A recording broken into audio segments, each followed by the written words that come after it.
Hello friends, कैसे हैं आप लोग। My self advocate Manibhushan Kumar. आज हम डिस्कस करेंगे कि अगर आप कोई गाड़ी फाइनेंस कराना चाहते हैं तो आपको कहां से फाइनेंस कराना चाहिए। आपको क्या सरकारी बैंकों से पैसा लेना चाहिए, आपको कोई पब्लिक बैंकों से पैसा लेना चाहिए जैसे HDFC हो गया, ICICI बैंक हो गया, या आपको कोई प्राइवेट ऑर्गेनाइजेशन से पैसे लेकर गाड़ी खरीदने चाहिए। फाइनेंस कहाँ से कराना चाहिए, आज का मेरा ये टॉपिक है। मेरे हिसाब से आपको गाड़ी हमेशा कैश में लेनी चाहिए। अगर आपके पास पैसा है तो आप कैश में गाड़ी लीजिए, उसे आप इंटरेस्ट देने से बच जाएंगे। लेकिन अगर आप फिर भी फाइनेंस कराना चाहते हैं तो आपको फाइनेंस जब भी कराना चाहिए सरकारी बैंकों से ही कराना चाहिए, क्योंकि एक बार आप प्राइवेट बैंकों से फाइनेंस करा लिए उसके बाद तो आपके लिए मुसीबत का पहाड़ टूट पड़ेगा। आपको हाई रेट ऑफ इंटरेस्ट देना होगा, प्रोसेसिंग फ़ीस देना पड़ेगा, उसके बाद आपको हिडन चार्जेज भी देना पड़ेगा। इतना देना पड़ेगा कि जितना का आप गाड़ी नहीं लीजिएगा उससे 4 गुना आप पेमेंट कर दीजिएगा। अगर आप समय पे पेमेंट नहीं कर पाए तो आपको कॉल सेंटर से फ़ोन आएगा, 1 बार 2 बार 3 बार 20 बार 100 बार, गाड़ी खींच के ले जाने का धमकी देगा, आपको अपशब्द कहे जाएंगे, बहुत सारे ऐसे हथकंडे अपनाए जाएंगे जिससे आप मजबूरी में या तो गाड़ी बेच के उसको पैसा दे दीजिएगा, या ज़मीन बेच के उसको पैसा दे दीजिएगा, या फिक्स डिपॉजिट तोड़वा के उसको पैसा दे दीजिएगा। अपना जान छुड़ाने के लिए आप कुछ भी कर दीजिएगा उस समय। तो आपको जब भी फाइनेंस कराना है या तो कैश में ख़रीदना है, नहीं तो सरकारी बैंकों से फाइनेंस कराना है। बैंक ऑफ इंडिया से करा लीजिए, इलाहाबाद बैंक से करा लीजिए, यूनियन बैंक ऑफ इंडिया से करा लीजिए, स्टेट बैंक ऑफ इंडिया से करा लीजिए, ये सब से करा लीजिए। आप बचे रहेंगे, आपको कोई हिडन चार्जेस भी नहीं देना पड़ेगा और रेट ऑफ इंटरेस्ट जो है वो भी आपको लगभग कम ही लगता है। तो आप सरकारी बैंकों से फाइनेंस कराएं तो वो ज़्यादा अच्छा है।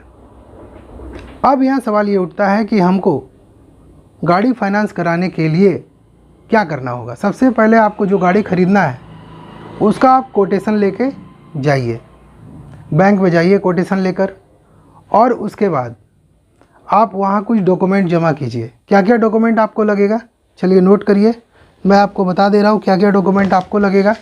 सबसे पहले जो आपको डॉक्यूमेंट लगेगा वो आपका आधार कार्ड होगा। नंबर 2 पैन कार्ड हो सकता है। चेक बुक, अगर आप 18 साल से कम एज के हैं तो चेक बुक की आवश्यकता नहीं है, लेकिन 18 साल से ज़्यादा एज के हैं तो चेक बुक आपको लगेगा। पासपोर्ट साइज फ़ोटो कम से कम 5-6 ठो लेके जाइएगा, साथ में गोंद भी लेके जाइएगा। उसके बाद अगर आप कहीं काम करते हैं, आप सैलरीड एम्प्लॉई हैं, तो सैलरी स्लिप लेके जाइएगा, या नियुक्ति प्रमाण पत्र यानी कि ज्वाइनिंग लेटर लेके जाइएगा। या तो सैलरी स्लिप लगेगा या तो ज्वाइनिंग लेटर लगेगा, दोनों में से कोई एक लगेगा। उसके बाद अगर आप मान लीजिए सैलरीड एम्प्लॉय नहीं हैं, आप एक बिजनेसमैन हैं, आप एक दुकानदार हैं, तो आप इनकम टैक्स रिटर्न लेके जाइएगा। अगर आपके पास उद्योग आधार है या शॉप का कोई लाइसेंस बनवाया है तो वो लेके जाइएगा, या ट्रेड लाइसेंस आपके पास है तो वो लेके जाइएगा। उसके बाद इनकम टैक्स रिटर्न कम से कम 3 साल का आपको लगेगा। 3 साल में आपको ऐसा इनकम दिखाना है कि बैंक को लगे कि नहीं, ये इनकम इनके बैंक स्टेटमेंट से मैच कर रहा है। लोग यहाँ पे क्या करते हैं, इनकम टैक्स रिटर्न को अहमियत कम देते हैं, लेकिन इनकम टैक्स रिटर्न बनाने का जो कला है वो सबको नहीं आता है। 500, 600, 700 रुपये में सब बना देते हैं। देखिए, इनकम टैक्स रिटर्न बनता है आपके इनकम को देखकर।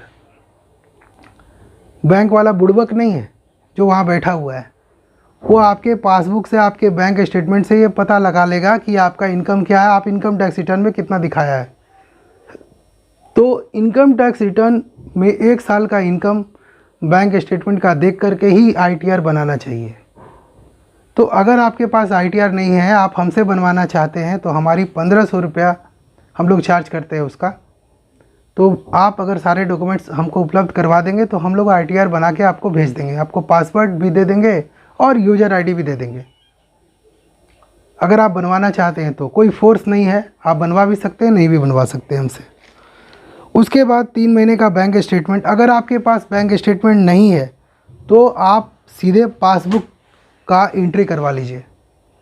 पासबुक का जब एंट्री होगा तो 3 महीने का एंट्री वो करके दे देगा, उसका जेरोक्स कॉपी आप लेते जाइएगा। तो क्या क्या पेपर लगा फिर से नोट करिए। Aadhaar card, PAN card, chequebook, उसके बाद पासपोर्ट साइज का फ़ोटो कम से कम 6, सैलरी स्लिप या joining letter, income tax return, trade licence या शॉप का रजिस्ट्रेशन पेपर या उद्योग आधार, 3 महीने का बैंक स्टेटमेंट, पासबुक, 3 महीने का एंट्री किया हुआ। अगर आप गवर्नमेंट एम्प्लॉई हैं तो बहुत सारे पेपर देने से आप बच जाएंगे। सिर्फ गवर्नमेंट का जो आइडेंटिटी कार्ड है वही आपको लगेगा। तो ये सारे पेपर आप लेके जाइएगा। गाड़ी का कोटेशन लेके जाइएगा। बैंक वाले 25% से 30% डाउन पेमेंट करने के लिए बोलेंगे, वो आप कर दीजिएगा और बाकी का पैसा जो है बैंक वाले उस कंपनी को दे देंगे। आपका गाड़ी फाइनेंस हो जाएगा। आप आराम से जाइए, किस्ती भरिए, गाड़ी चलाइए और किस्ती उतना ही आप लीजिए जितना आप पे कर सकते हैं। अगर आपका इनकम 20,000 है तो आप देख लीजिए कि आप उसमें से कितना रुपया किस्ती पे कर सकते हैं, कितना रुपया घर खर्चे के लिए निकाल सकते हैं, कितना अदर खर्चे के लिए निकाल सकते हैं। ये सारा चेक करने के बाद ही आप आगे कदम बढ़ाएं। नहीं तो क्या होगा कि गाड़ी आप लेके रोड पे जाएंगे और किस्ती नहीं भरेंगे तो आपको गाड़ी से उतार दिया जाएगा, गाड़ी आपका खींच के ले जाएगा, आपको टेम्पो से आना पड़ेगा।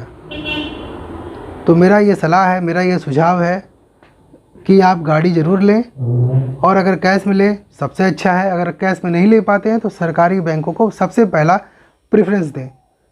सरकारी बैंक आपका क्रेडिट स्कोर भी चेक करेंगे, इसलिए www.civil.com में जा कर के आप अपना सरकारी जो क्रेडिट स्कोर है वो आप चेक कर सकते हैं। अगर 700 से ऊपर आ रहा है तो समझ लीजिए कि सरकारी बैंक वाले आपको फाइनेंस कर देंगे, और 700 से अगर नीचे आ रहा है तो समझ लीजिए सरकारी बैंक वाले आपको फाइनेंस नहीं करेंगे। फिर प्राइवेट बैंक वाले आपको फाइनेंस करेंगे, प्राइवेट इंस्टीट्यूशन वाले फाइनेंस करेंगे जो हाई रेट ऑफ इंटरेस्ट लेंगे और हाई चार्जेस लेंगे। तो bankbazaar.com में जा कर के आप देख सकते हैं कि आपको किस किस बैंक का कितना कितना चार्ज लग रहा है। मैं स्क्रीन पे दे देता हूँ, आप यहाँ भी देख सकते हैं, या bankbazaar.com में आप जाइएगा तो वहाँ भी आप देख सकते हैं 2023 में कौन कौन से बैंक ऐसे हैं, कितना कितना इंटरेस्ट ले रहे हैं, क्या हिडन चार्जेस ले रहे हैं, क्या GST ले रहा है, सारा पता चल जाएगा आपको। तो मेरा टॉपिक यही था। आज मेरा टॉपिक का ये एंडिंग हो रहा है। अब नेक्स्ट टॉपिक के साथ आपसे मिलेंगे। तो आज के लिए इतना ही। अगर आपको मेरा चैनल अच्छा लग रहा है प्लीज़ इसे सब्सक्राइब करें, लोगों के साथ शेयर करें, लाइक करें, और अगर आपको कोई भी क्वेश्चन पूछना है तो कमेंट सेक्शन में जाकर पूछ सकते हैं। मैं उसका आंसर देने की कोशिश अवश्य करूँगा। Thank you. जय हिंद, जय भारत।